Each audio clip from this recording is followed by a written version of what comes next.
Sen qari va yolg'izsan, yaqinda hech narsaga yaramay qolasan. Yo'q. Mehribon Allohim, bergan mo'tabar umring uchun, bergan ne'matlaring uchun, tinchliging, xotirjamligim uchun ming marta senga shukronalar bo'lsin. Ming marta shukr. Yana qotgan nonmi? Juda achinarli. Ba'zilar buni hatto hayvonlarga berishyapti. Berayotgan rizqingga shukr.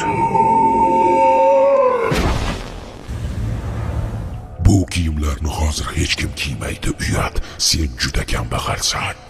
Meni berkitgan, to'sib turgan shu kiyimlarim borligi uchun Xudoga shukr qilaman. Red! Sen kun bo'yi ishlaysan va haliyam kambag'alsan. Shu ish orqali rizqimiz berayotgan yaratgan ekan.